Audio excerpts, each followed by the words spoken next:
Welcome everyone. This is Jamie Flinchball, host of People Solve Problems. Today we have with us a special guest, William Harvey. William, how you doing? Loving life today. It's a cool day in Cincinnati, but otherwise, all things are good. Very good. I'm glad you're joining us from Cincinnati. I enjoy my visits there ever so occasionally. So a little introduction. William's the program manager for strategic initiatives, which is a very broad title, with a specialty chemical company. Also a university professor at the University of Cincinnati. He's a community builder, engagements with AME and ASQ and CI networks, and a lifelong learner, um, always engaged in learning one sort or another, and teaching, which is, I've always said, is one of the best ways to learn, as you do at the university. So you've been in a lot of different roles from your history with the Marines through professor through what you're doing now. Um, how do you decide in any one moment about what your role should be in problem solving and continuous improvement, right? You can own some things, you can delegate, you can coach, you can sponsor. So how do you sort of decide, how should I play in whatever you're working on? This is I would say, the dichotomy of my conversations with people, right? Because I want to develop people. I think the first part that I need to delineate and has been my life lesson, which is, should I own it? And the answer is, if somebody's drowning or there's something really critical, then that's the time for me to lead. So these are EHS incidents, major quality investigations with customers, and just anything that gets really sticky, where people just need that leadership. And not by design, but perhaps from all the Marine Corps training, it was that ability to get in and just, okay, guys, just take a deep breath. Let's figure out what's in front of us and get after it. And then as I think about delegation, it's really an opportunity to partner with someone to build their skills. So I've always been hesitant when I hear people say delegate, when I said, you just don't want to do the task. So delegation comes with the part that I believe that this develops some person's skill set. And the one differentiation I would make, Jamie, about coaching versus delegation, I step away. Coaching, I'm more actively involved. And that's not just the what, it's also the how that I'm trying to work through. And then with my roles at this company and previous companies, it's been a chance to step in as a sponsor where you just need some legitimacy to the project in the technical lens, right? It might be the champion, and it's really just making sure, hey, this has got somebody that can remove obstacles, work through others, help reset priorities.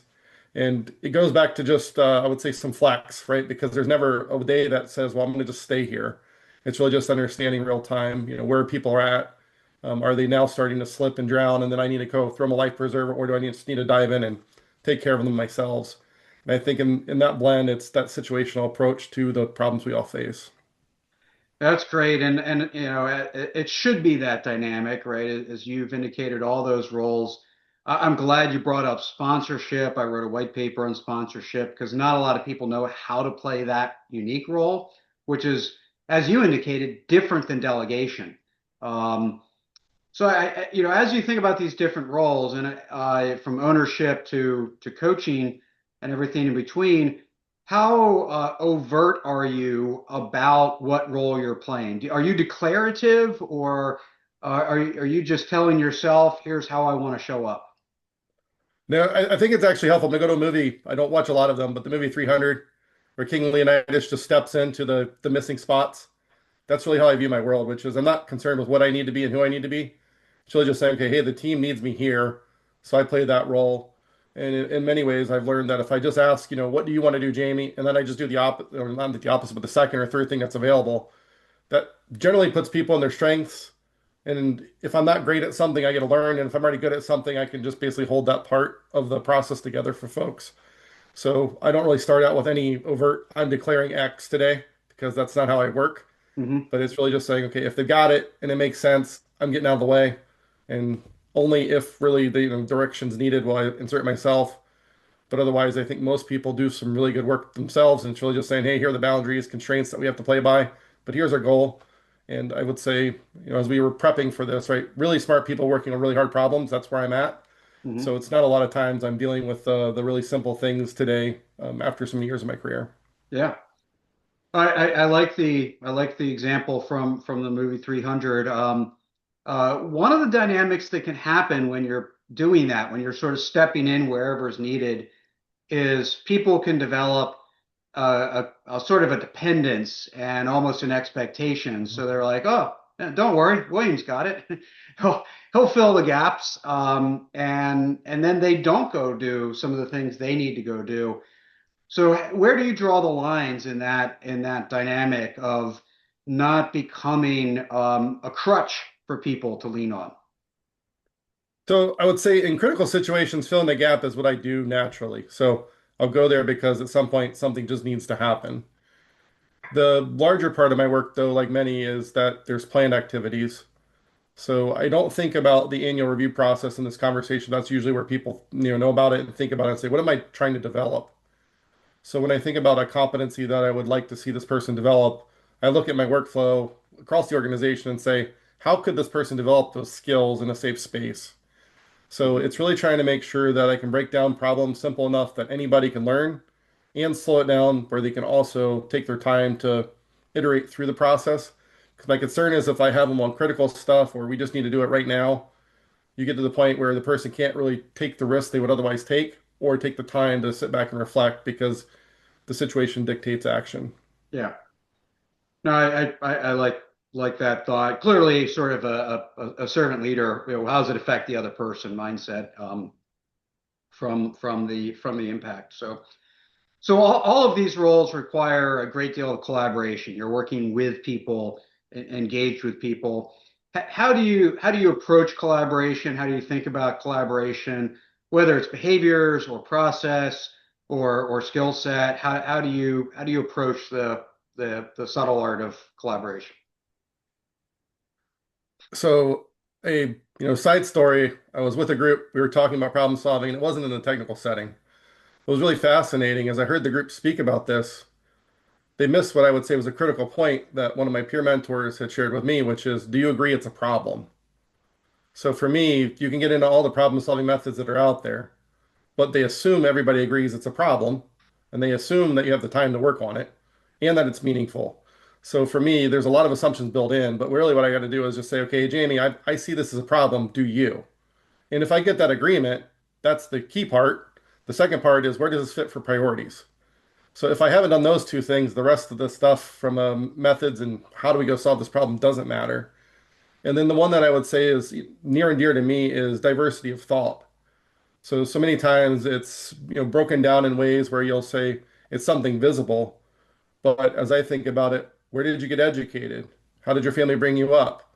Have you traveled internationally? Have you worked internationally? And all those things are equally, if not more valuable than some of the other uh, historical contexts with diversity. And I think that to me is a really big piece. So it's intentional inclusion, deliberate inclusion, if you will, saying whose perspective should I seek? And am I inviting that conversation in? And I think once I get a fuller picture, it makes the second part of the process of putting something together, putting in a countermeasure or a solution. I don't have to fight anybody because it was co-developed the whole way. So it's a Mhm. problem. We co-develop understanding and we co-develop the answer. So even if I think there's a second best answer or a better answer than the one proposed, I can try number one and then come back and try number two if it's necessary. But I'm reminded of this very simple math problem, right? 50% of the time, you can have a better idea than me. The only way I know that is if I ask a question. So Mhm. for me, it's just, let me listen and say, okay, actually, that solves two more problems I wasn't thinking of. So that Yeah. diversity of thought is critical. And then I think it's always valuable to go and see. Can't overstate that because I don't have to argue with people. I don't have to convince people. And if I'm learning something, somebody can point out what I don't understand. Say, here's why the problem's X, not Y. In that case, we both leave with mutual understanding of the problem. Mhm. Yeah. So I like that. It makes it to the point where you don't have to work harder because the team gets there on their own. I want to go back to that diversity of thought because I'm a huge believer in that. I always like to say problem solving is a contact team sport. It's how we, extract as much as possible from everybody engaged and together, it becomes additive or multiplicative.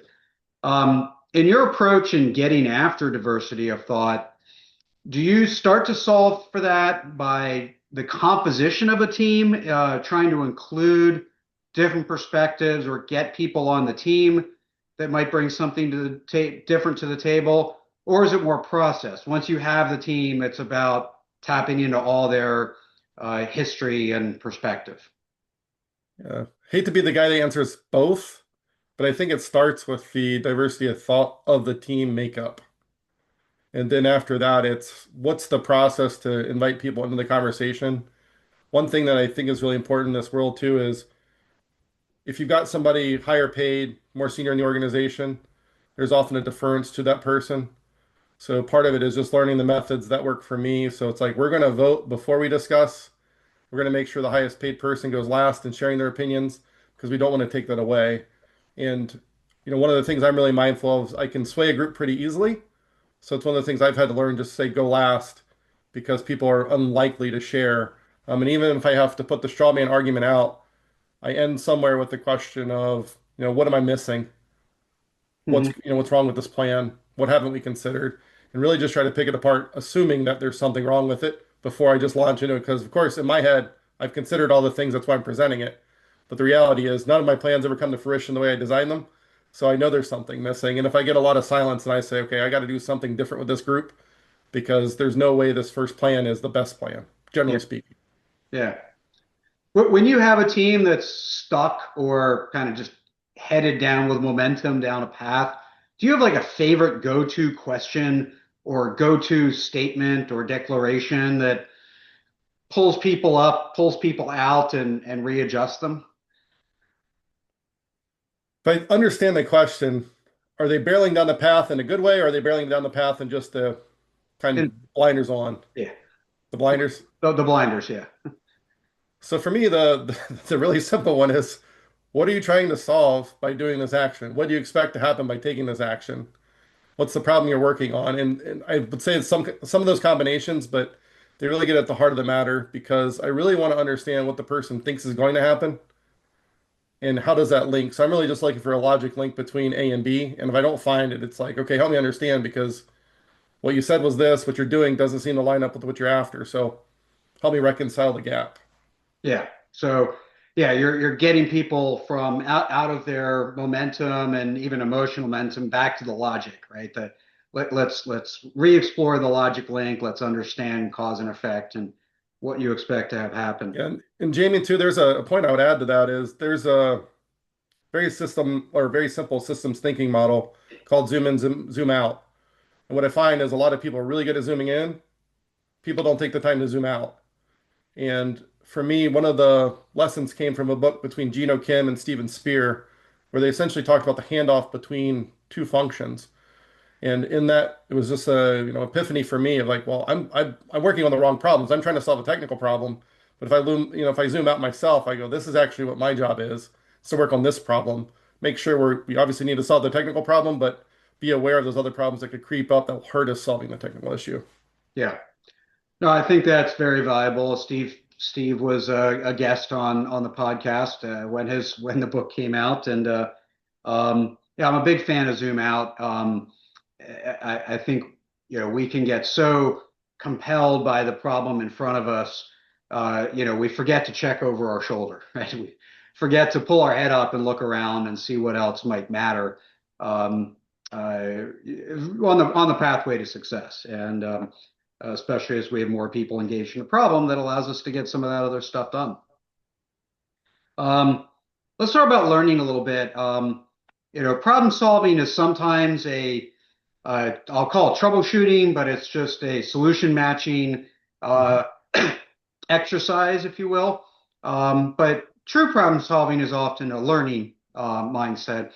And you have a learner's mindset. How do you ensure, especially with the pressure of getting things done inside an organization, meeting deadlines and everything else, how do you ensure that problem solving takes on a learning approach, a learning mindset?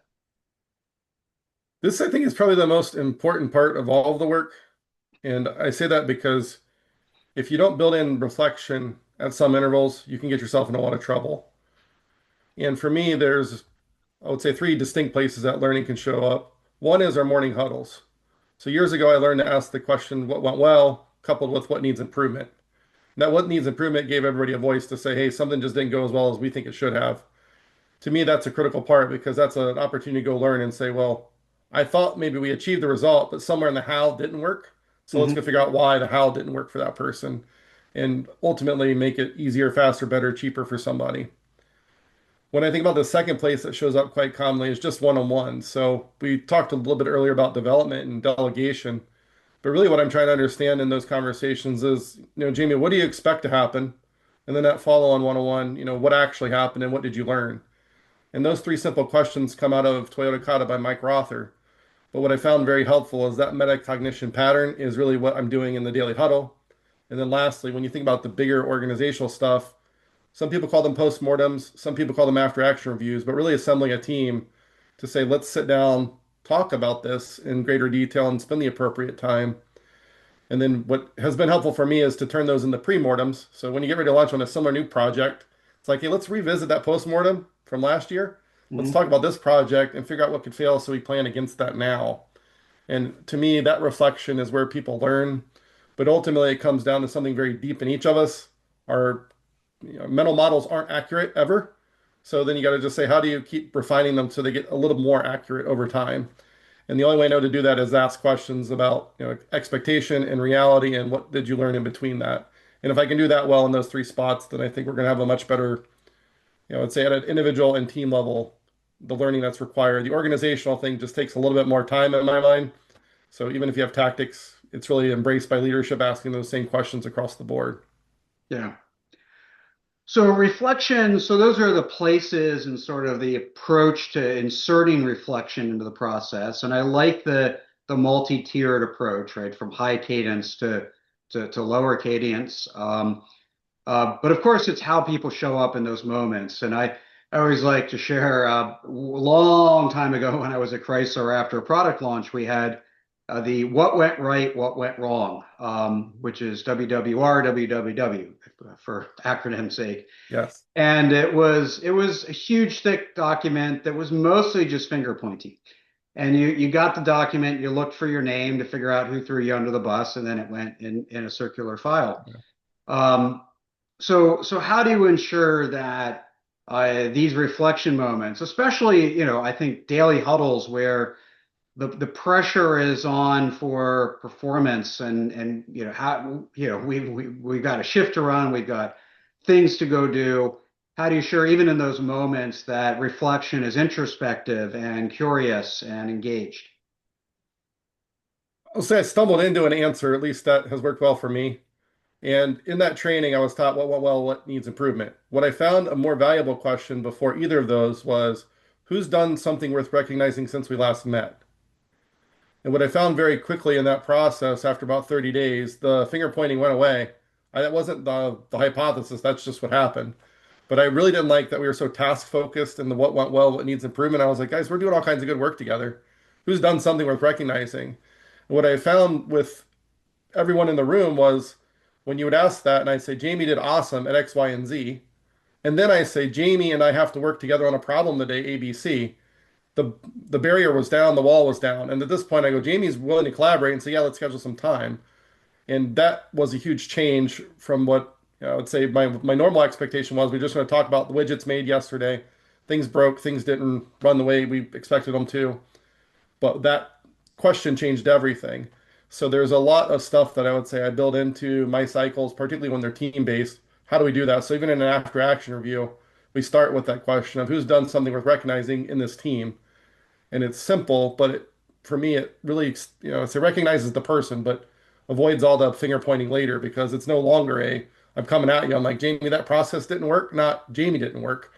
And Yeah, how that person perceives that is going to be much different if I've just layered on three levels of praise that are real. And it's like, yeah, we found problems, but I think that's true of every project ever yeah. created, probably ever will come together. You go, something's not going to go right. You're like, that's fine. But what do you learn about the process? Yeah, I love that question because it's one thing to try to inject esprit de corps and remind people we're all part of the same team. But with that question, they're reminding themselves.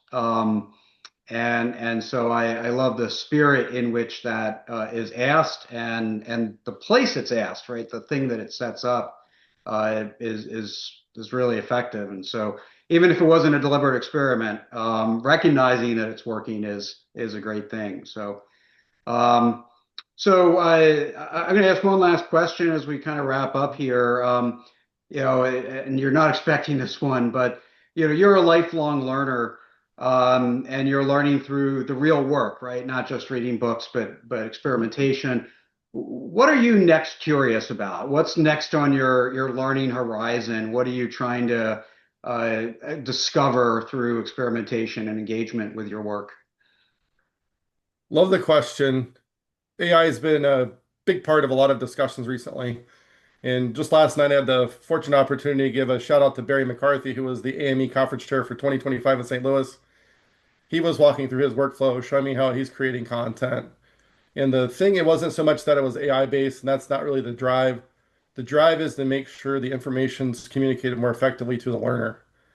And I think about that showing up in a lot of different ways. Does the person have my accent? Do they look like me? Do they have my same type of setting? And AI allows me to do that much more effectively. So I think for me, that's the next big thing because I think that unlocks a whole potential of opportunity for, me in both the University of Cincinnati job and working in my day job at chemical manufacturing to say, just really get after it and put information in front of people that makes content sense and resonates well with them. Yeah, I love that. So. Thanks for sharing that, and thanks for sharing your experience and your practices and advice. And I'm sure our listeners will benefit. And I wish you and your team and your students all the very best. Thank you, Jamie. Appreciate you.